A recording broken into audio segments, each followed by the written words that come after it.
Здраво! Сезоната што измина е историска за нашиот проект од аспект на обидот, една телевизиска емисија да претвориме во онлайн издание. Време е за резиме и оценка како го правевме тоа.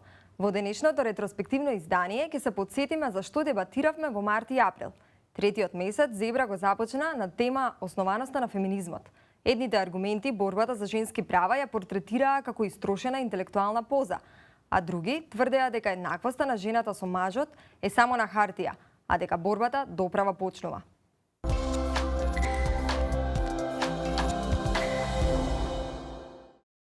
Во Македонија, куповната моќ на мажот годишно изнесува $14,000, за разлика од жената која што изнесува $7,000.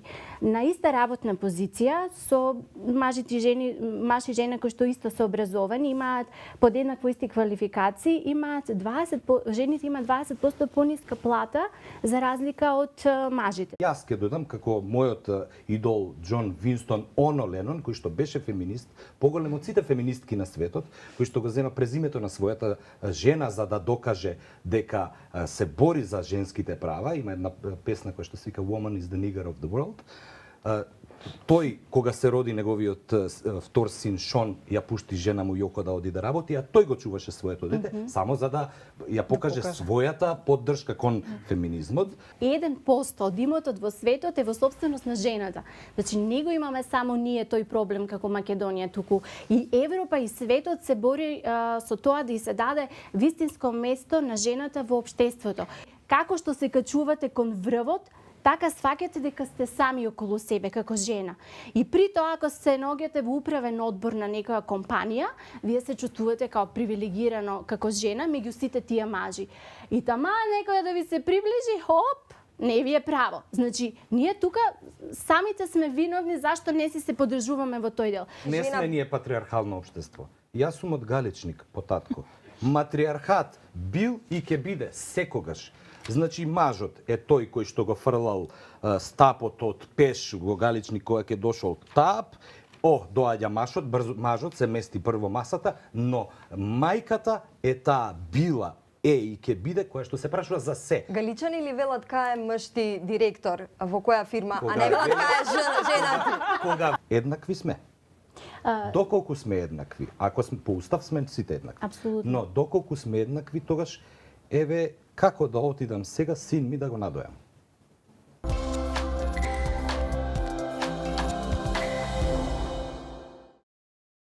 Локалните избори во март отворија многу прашања. Едно од нив беше врзано за учеството на уметниците во политичките кампањи. Се споменуваа и баснословни суми до €50,000 по пејач. Се постави прашањето што дава пејачот за возрат, само сценски настап или суптилна политичка поддршка. Диаметрално спротивни беа и перцепциите за тоа дали Македонија е подготвена за сериозна трета политичка опција. Да погледнеме зошто.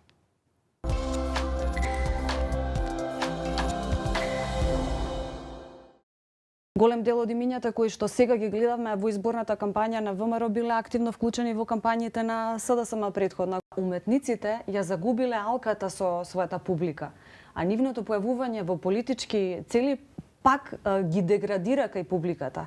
И затоа мислам дека не се во состојба да донесат гласачи, како што тоа, например, може да донесе една Бионсе кај Обама.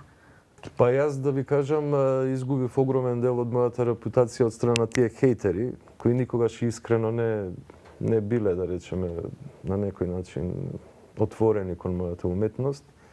Но сега тоа дојде до една, како да ви кажам, до една циркуска гротеска, така, каде што ме плукаат по мрежите и така.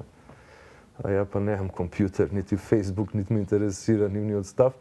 Но не би сакал да се мачат со мене. Мислам, нека си најдат некој нилски коњ од зоолошката градина и нека го тетовираат, да речеме, виртуелно се, како да го мачат човекот, под наводници.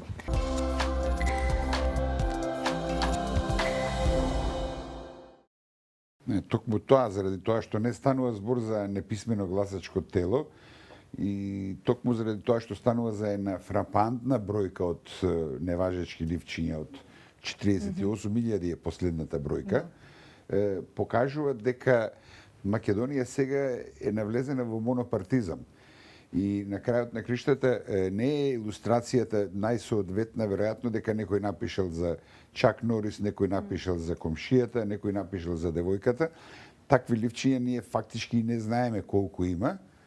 Знаеме само дека има неважечки. Државната изборна комисија можеби еден ден ќе има време да ги прегледа, визуелно да ги прегледа, да види за какви неважечки ливчиња станува збор, бидејќи да бидам искрен. Не, можна и следна вест, што сега ќе ви кажам, да избирачките одбори намерно ги создавале тие неважечки ливчиња.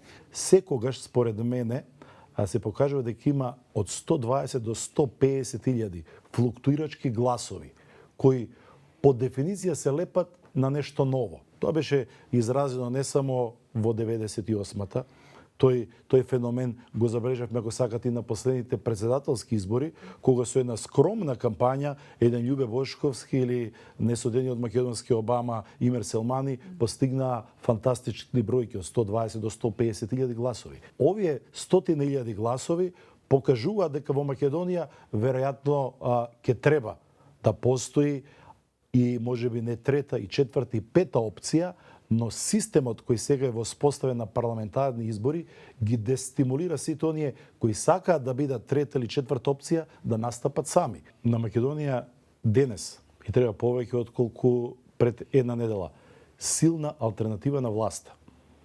Кога јас, гледајќи фактичката состојба, би бил на чело на СДСМ, а не сум, јас би стимулирал да дојде до трета политичка опција, која треба условно речено да ми донесе еден контингент на гласови кои сега во овој момент не можем да го добијам.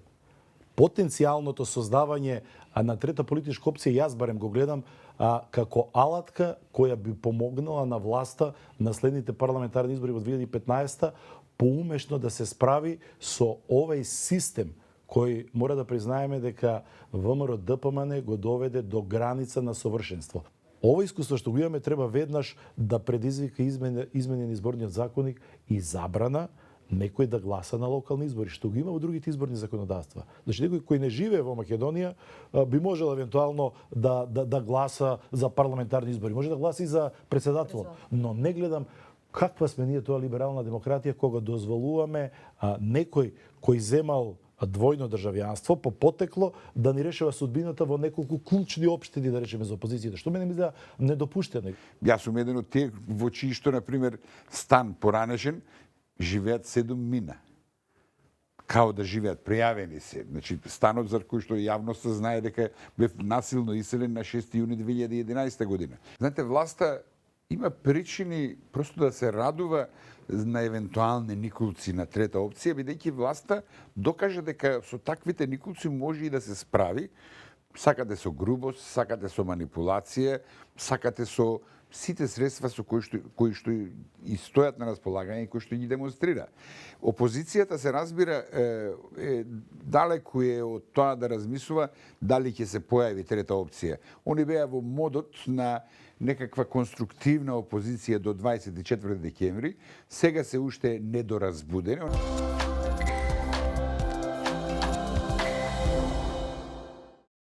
Во обидот да бидеме тематски разнолики, две теми во овој период беа врзани за медиумите.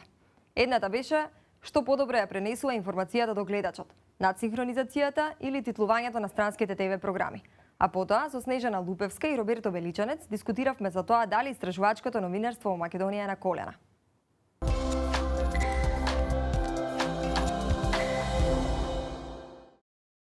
Значи, комплетно ја менувате структурата на едно дело. Например, ако имаме еден сетап некаде во, не знам, во некоја земја и одеднаш тие луѓе зборуваат на македонски. Значи, тоа е чувството дека си ти таму се губи.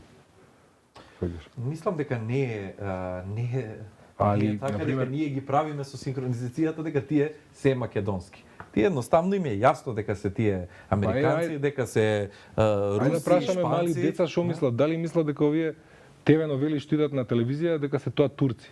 Да. Па не би се сложил. Зборувам за мали деца. Тоа се за нив македонци, мислам, како да ти кажам, не се турци. Добро, децата имаат Сваќаш. извртена перцепција за Па многу да, работи. затоа што Децата не треба да гледаат турски серијали. Добро, тоа е Ама тоа не е тоа рече. е Не тоа е е рече. веќе друго прашање, ама значи Тогаш има дајте да се би требало да се во договориме. Македонија да биде кога ги синхронизираме Пингвините. цртаните, кои пингвините, знаеш, има многу Финеси. Па Многу пингвините, финеси околу поготово таа. пингвините, Мадагаскар по мене е цртан кој е и за повозрасни. Пингвините од Мадагаскар многу добро звучат на англиски. речем. Зоки баш учествува во синхронизацијата. Да, баш на... тоа сака да кажам дека децата не можат да речеме дури и мене ми бега тој хумор, баш сега пресно ги синхронизираме тие цртани. Морам да кажам дека во тие се вложува многу повеќе труд, затоа што Потешко е да се синхронизираат Да, цртани. потешко е да се синхронизираат затоа што во цртаните има многу фантазија. Значи нема да речеме дека и бега некогаш од реалноста, дека има многу повеќе фантазија и бајка.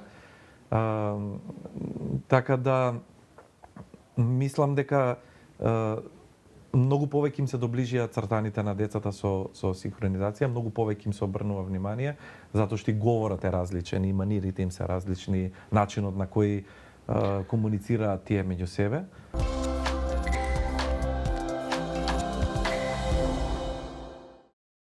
Сведоци сме на забрзано тргање на голем дел од долгогодишни професионалци од екраните на телевизиите. И тоа е еден систем на затапување на публиката која што нели издавате се помалци, таа се помалци бара. Значи тоа е сведоци сме на тривиализација огромна која што има и политички позадини. Да, точно е дека тоа е тренд и во светот.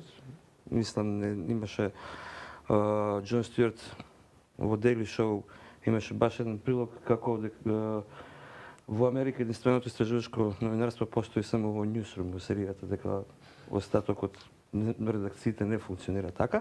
Очекувате ли истражувачкото новинарство да даде придонес во расветлување на смртта на Никола Младонев? Она што не интересира сите нас овие денови. Затоа што имаме веќе и прашање така од нашите следачи во моментот на интернет. Значи ни треба истражувачка студија за несреќата на Никола Младенов, ама ни треба сега, додека институциите молчат, а не после 3 месеци. Па добре, ја можам да кажам дека се наоѓам повикана да одговорам на ова прашање и КУТ ќе направи се што може за да стигне до одредени информации. Во ваква ситуација каде што сите врати се затворени, мислам дека тоа е обврска на нас новинарите кон колега кој што животот го посветил на истражувачко новинарство и колега кој што не се плашеше од ништо. Бестрашен, да. Бестрашен. И мислам дека таквата почит ние треба да му ја дадеме. И во оваа сторија не е само сторија на кој, тоа е сторија на сите нас. И мислам дека ако ние денеска нешто истражиме, ако друг весник или друга емисија тоа го направи, дека на крај треба да ги обединиме сите информации и ако треба да ги дадеме до јавниот обвинител кој на јавно кажан збор треба да изреагира. Јас не можам да ветам дека ние ќе направиме топ сторија и ќе го откриеме случајот. Можеби навистина се работи за сообраќајна несреќа, можеби не. Меѓутоа, како што правевме за Борис Трајковски неколку емисии за хеликоптерската несреќа, дури и за несреќата на Тоше Проевски, мислам должност ми е да кажам дека ќе се занимава со оваа тема.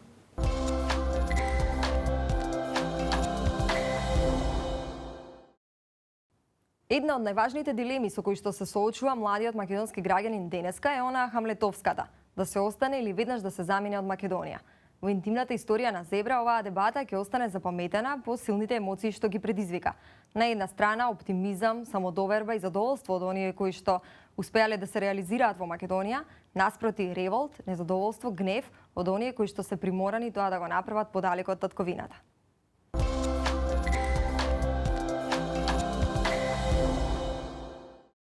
Ја 12 години ги бркав моите соништа, не знам, од Дубај, во Прага, во Америка.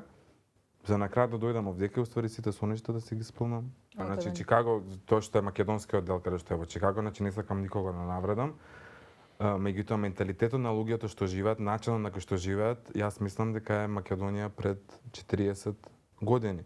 60% од оние млади кои што можат да работат, значи кои што завршиле со образование и имаат услови да работат, се невработени. 60% и тоа Македонија е на место број 1 во Европа по невработеност кај млади. Во услови на немање услови за барање на друга работа, вас ви остануваат две опции. Едната е да ја напуштите државата, второто е да земете партиска книжка и да се вработите во државна администрација.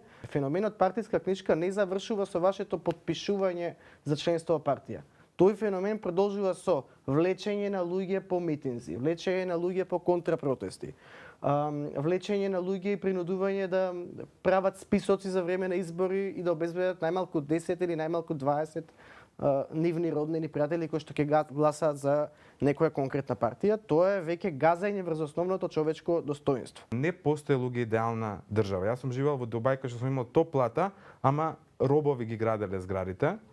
И тоа било потиснато. Значи негде се политички проблеми, негде се вакви проблеми. Не постои идеална држава.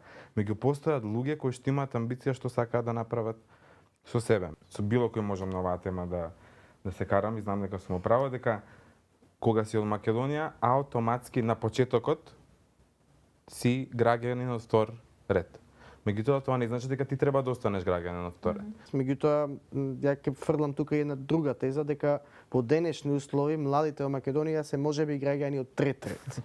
Па сега да споредиме што е полошо или подобро. За мене граѓани од прв ред се оние кои што се во власта или блиски до власта, граѓани од втор ред се возрастните генерално, а младите се граѓани од втор ред или онаа категорија од 14 до 30 години, најневработените, оние кои што не се консултирани при носењето на одлуки и оние кои што се виновни заради тоа што одлучиле да заминат од Македонија.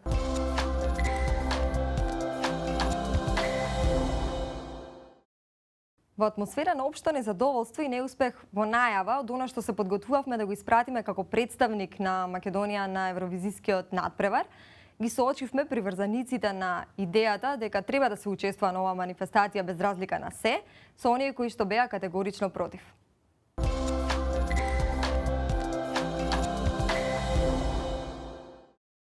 Не. Македонија воопшто не треба да се откаже од учество на песна на Евровизија без разлика на пласманот или без разлика дали ќе влезе во финале или нема да влезе во финале. Зашто е само по себе промоција на македонската естрада генерално гледано. Да земеме за пример дека за таа македонска естрада дали уопште имаат некои сознанија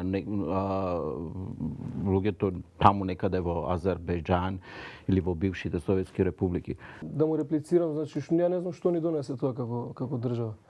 Не знам каква промоција, кои туристи дојдоа по таа наша промоција, кој македонски изведувач направи интернационална кариера или не знам на колку места настапи, било да е клуб, тоа дискотека. Имаше понуди, значи условите меѓу најважните, меѓу другите кои што ги бараме како група е да бидеме комплетно автори и аранжери на и да настапиме на начин на кој што ние би сакале. Можеби ќе побараме голи да настапиме, сега тоа Евровизија не го дозволува, па веднаш ќе се повлечеме од учеството.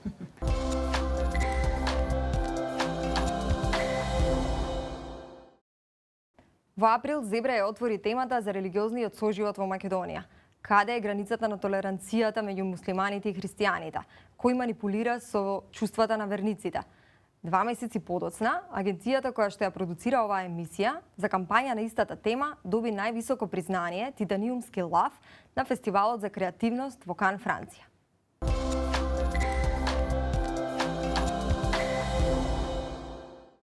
Ако мајка Тереза успеала да го помири христијанството со хиндуистичкиот фундаментализам, како прв чекор што пред нејзе никој тоа не го успеал, а ако после тоа успеала да ги помири христијанството, будизмот, хиндуизмот, исламот и јудаизмот, можеме. Тоа е едниот момент. И вториот што апсолутно ево право Рамадан, овде на овие простори тоа е возможно. Значи има заеднички код кај верниците на живење и она што е многу битно, ако ги посматрате двете религии, христијанството и исламот, од сите 150 живи религии денеска во светот, тоа се типични религии на љубовта.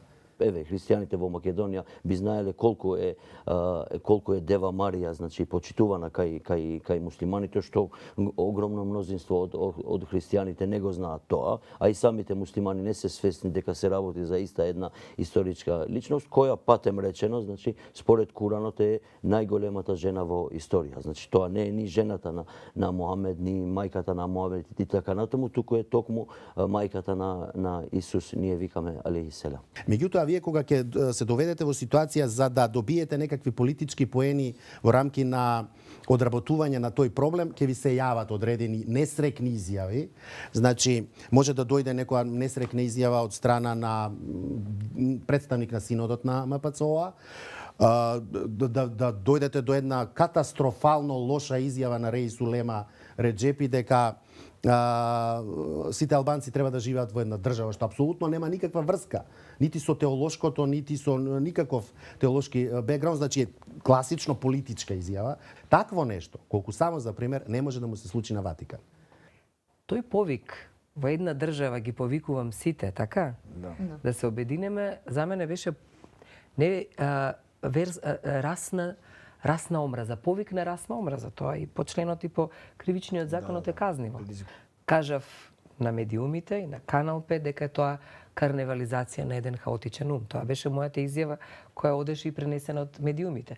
Како го коментирате ставот на Реисот, реков дека е тоа карневализација на хаотичен ум. Колку џамии се изградени и колку од нив се, например, нелегално изградени. А државата, институциите на системот воопшто не реагираат, за жал.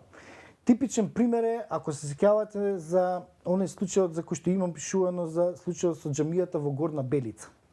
Значи, јас ви тврдам со сета одговорност дека и денеска постои судска одлука на основниот суд во Струга за уривање на нелегално изградена џамија во Горна Белица.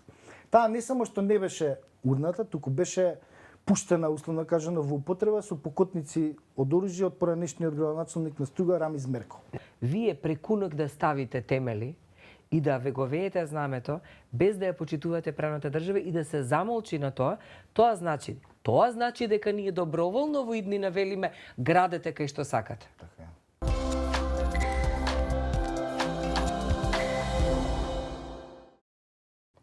Политика, медиуми, култура, религија. Тоа беа дел од темите со кои што се обидовме да ве заинтригираме во текот на март и април. Продолжуваме со ретроспектива и во следното издание. Се гледаме.